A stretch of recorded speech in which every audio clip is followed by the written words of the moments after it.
Welcome to Football with Cheese. So in this video, I'm going to go over some coaches, players, and front office people for both teams in the Super Bowl, the Patriots and the Seahawks. Why there's so many good stories. I originally was going to make individual videos for each one, but I ran out of time. So I'm going to quickly just go through each of them. And the one I spent the most time on was Sam Darnold, but I already made that video last week. I'll link it here in the box at the end, so make sure you do check that out, because Sam Darnold's story is pretty incredible. But if you are new to the channel, make sure you subscribe, hit the bell for notification, so you never miss one of my videos. If you're a fan of the Seahawks, Patriots, any of the teams, NFL Draft, whichever, make sure you share this with anyone who loves football, because I cover all of that on this channel. Okay, let's start with some Patriots, and we'll do some Seahawks stuff at the end. Head coach Mike Vrabel, it's a great story. He was a pass rusher for the Patriots, ended up being traded to the Chiefs, but he played most of his career with the Patriots. Very good player, late third-round pick, so good selection, Bill Belichick. And he goes into coaching when he retires. He's the Texans defensive coordinator, and then gets the head coaching job for the Tennessee Titans. And if you did not know, the Tennessee Titans, it's just not a well-run organization. That's why they have been bad for quite a while. Now, what Vrabel did, though, was he got him to an AFC title game his second year, lost to the Chiefs and Patrick Mahomes, and then won 11 games and 12 games in his third and fourth years. So he's doing great, gets a contract extension. And Ryan Tannehill was the quarterback. He had some good years, but overall didn't have a great career. He just didn't have a quarterback. So his last 2 years he didn't do well, and they fired him. One of the dumbest decisions in recent memory was the Tennessee Titans had Mike Vrabel, one of the best coaches in the NFL, and they fired him. And his replacement, Brian Callahan, went 4-19 before he was fired. Really was not Vrabel's fault. The fact that he won 7 and 6 games his last 2 years with that talentless roster, maybe he should have been a Coach of the Year candidate, because Titans, it's getting a little better, but not a great roster. So Vrabel immediately becomes a hot candidate. I don't know if he just didn't get a job or he just decided to take a year off. He works some kind of consulting job with the Browns, and then the Patriots decided to move on from Gerard Mayo after one season. Apparently it just didn't work out, and Vrabel takes them from 4 wins to 14. Yes, they had an easy schedule, but so what? Don't apologize for it. Win those games, and they did, and they blew out a lot of bad opponents. That's what you're supposed to do. They weren't barely beating these opponents. They were blowing out some bad teams. 14-3, 17-3 if you count the postseason. Yes, they did get Denver's backup quarterback. Who knows what would have happened if Bo Nix had played. But once again, don't apologize. Sometimes it's just your year. It goes your way. So just great story. What a turnaround. Picking 4th in the draft to being in the Super Bowl. If you're not a fan of the Patriots or Seahawks, if your team sucks, it gives you hope. But you got to get a quarterback, and you got to get the right coach. Let's talk about the quarterback. Drake May. Only his second year, did not play until late last year, and he needed help on the offensive line. He needed another receiver. They got Stephon Diggs, more on him in a second. They got Morgan Moses to play right tackle, Will Campbell play left tackle. They drafted him 4th overall. Completely changed the offensive line. Got Travion Henderson, and the offense went from inconsistent bad O-line play to very good offense. Drake May is one of the finalists for MVP and just plays amazing, and he's only in his second year. The 2024 draft class, he went 3rd overall.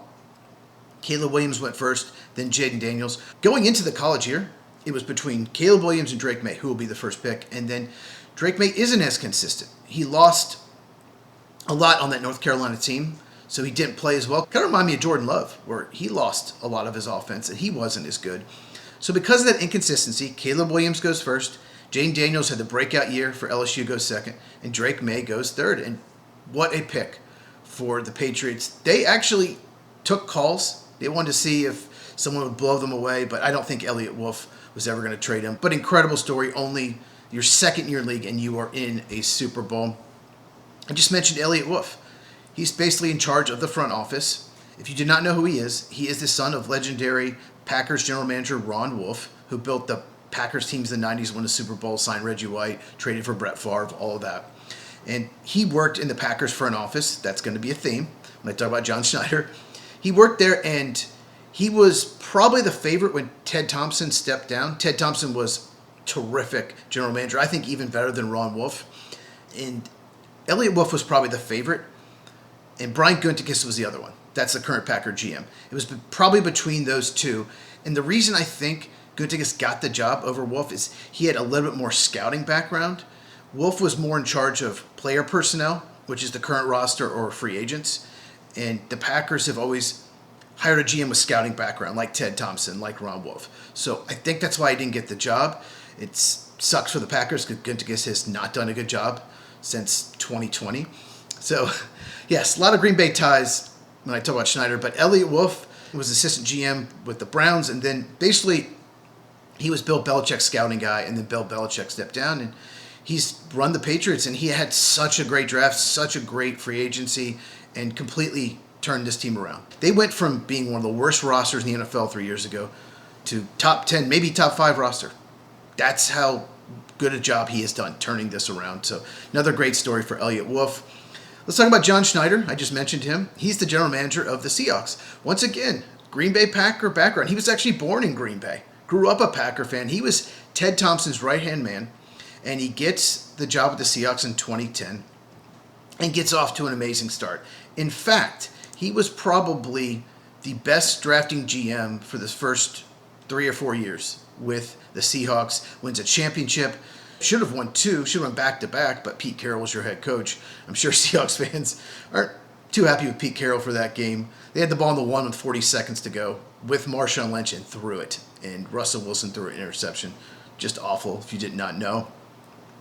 But he did such an amazing job. In 2010 draft, he gets Russell Okung and Earl Thomas, Golden Tate, Cam Chancellor. Incredible draft. 2012, which is probably one of the worst drafts in NFL history. He has a good draft. Everybody else pretty much sucked in that draft.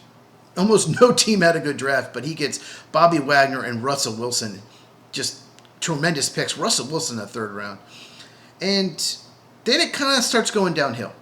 For the most part, he has some horrible drafts. In 2016, he used a 1st-round pick on Jermaine Ifedi. Just an awful pick. Malik McDowell.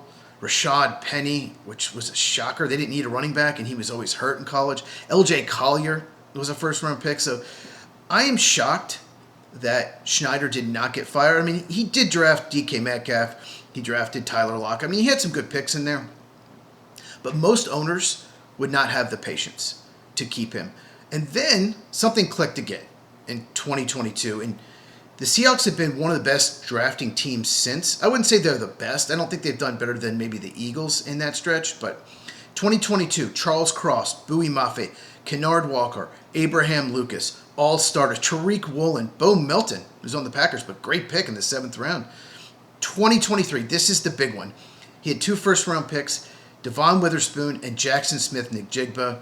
The rumor was the Packers were going to take Jackson Smith-Njigba, JSN. We're just going to say JSN. And they took Lucas Van Ness instead. Once again, Brian Gutekunst, not a very good GM. But those picks were huge. 2 of their best players. And this year, really needed help at guard. Drafts Gray Zabel in the 1st round. And then trades up for Nick Emenwari. He was a projected top 20 pick and fell to the early 2nd round. I have no idea why. Had a tremendous rookie year. So John Schneider just had a rough stretch in there, but completely has turned it around and done such a good job building this roster. So the Seahawks, if you did not know, won 10 games last year. They were not a bad team, but they decided we need to upgrade quarterback. Geno Smith, he did okay, but he wasn't great. So they traded him to the Raiders where he was awful.